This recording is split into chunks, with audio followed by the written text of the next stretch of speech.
अस्सलाम वालेकुम दोस्तों। सल्तनत उस्मानिया जिन्होंने तुर्की समेत अक्सर मुस्लिम दुनिया पे 800 साल से जायद हुकूमत की, इनकी तारीख का जिक्र आजकल कुछ ज्यादा हो रहा है। इसकी एक वजह तुर्की की जानिब से अपने उन इब्तिदाई हीरो की जिंदगी पर मुश्तमिल सीरीज और ड्रामे हैं। इस सिलसिले में सबसे अहम नाम उस्मान गाजी का लिया जाता है, जिसने अपनी मुसलसल फतुहात और नाकाबिले शिकस्त मिजाज की वजह से सल्तनत उस्मानिया के कयाम की राह हमवार की।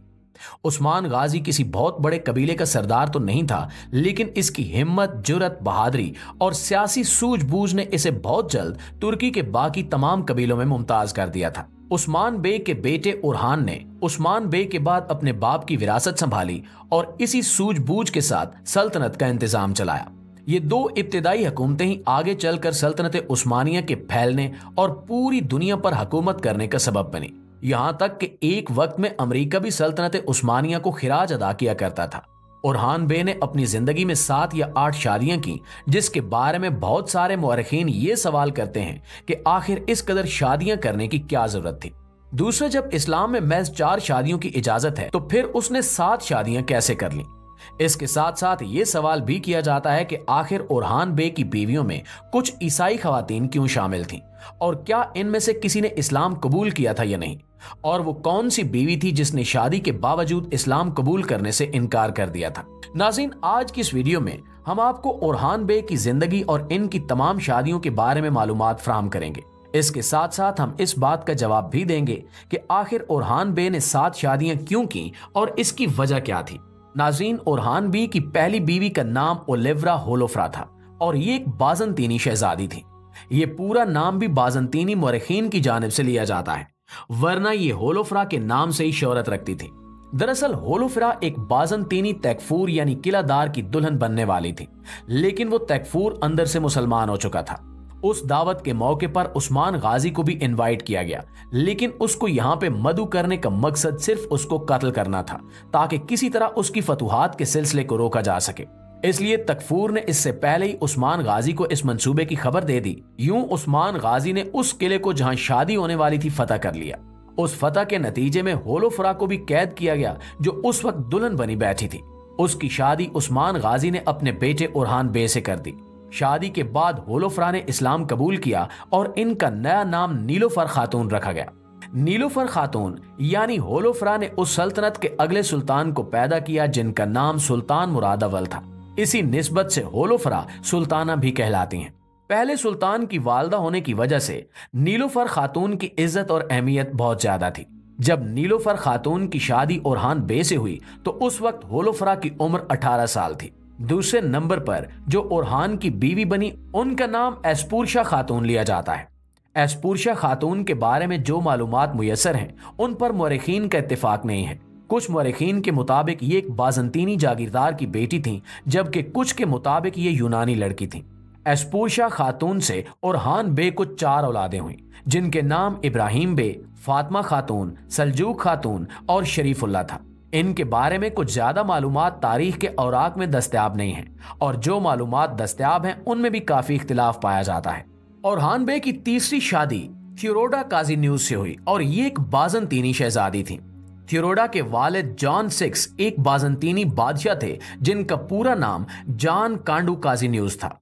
उस वक्त बाज़ंतीनी सल्तनत के अंदर खाना जंगी चल रही थी और इसीलिए उस्मानियों की मदद हासिल करने के लिए इन्होंने अपनी बेटी की शादी उस्मान गाजी के बेटे उरहान बे से कर दी, ताकि मुल्क में जारी खाना जंगी के खिलाफ उस्मानी सल्तनत की मदद हासिल की जा सके। यूं ये एक खालिस तौर पर सियासी शादी थी। थियोडोरा ने शादी करने से पहले ये शर्त रखी कि वो इस्लाम कबूल नहीं करेगी और अपने अकीदे के मुताबिक जिंदगी गुजारेगी। उसकी ये शर्त मान ली गई, क्योंकि इस्लाम अहले किताब के साथ शादी करने की इजाजत देता है, बेशक वो अपने दीन पर कायम रहें। थियोडोरा सारी जिंदगी अपनी शर्त पर कायम रही और आखिरी वक्त तक अपने ईसाई अकीदे पर अमल पैरा रही।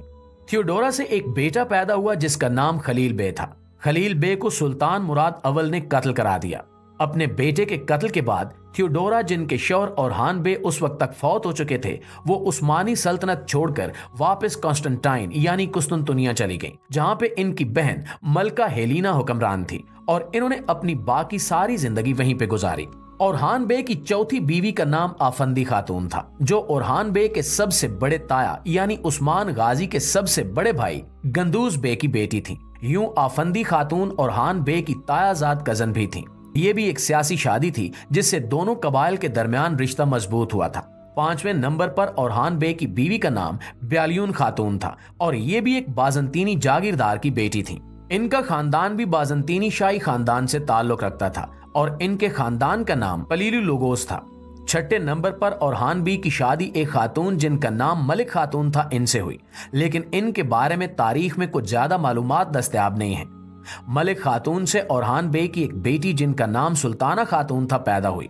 उनके बारे में बाकी तमाम की तमाम तफसील कहीं भी मौजूद नहीं है और बाकी सब महज क्यास आराइयां हैं। 7वें नंबर पर औरहान की बीवी का नाम थियोडोरा टू था।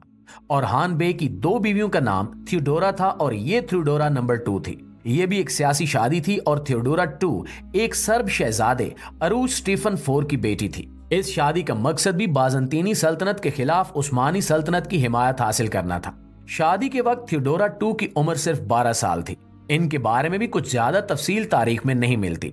8वें नंबर पर एक और खातून मारिया खातून का नाम भी लिया जाता है कि वो औरहान बे की 8वीं बीवी थी, लेकिन कुछ मौरिखीन का कहना है कि मारिया खातून दरअसल थियोडोरा 1 का ही नाम था, इसलिए वो उसे 8वीं नहीं मानते।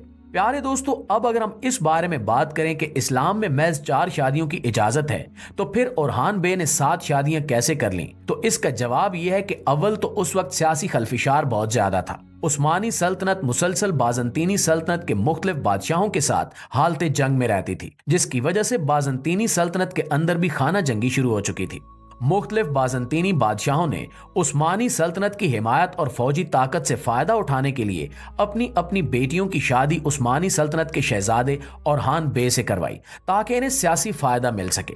दूसरे नंबर पर इस बात का जवाब यह है कि औरहान के बारे में तारीख में कहीं नहीं मिलता कि इन्होंने एक वक्त में 4 से ज्यादा खवातीन से शादी की हो सकता है कि इन्होंने 4 से ज्यादा शादियां तब की हों जब इनकी कोई एक बीवी फौत हो गई हो। इसकी वजह यह है कि उस जमाने में उम्रें कम हुआ करती थी और सेहत के मसाइल भी ज्यादा होते थे।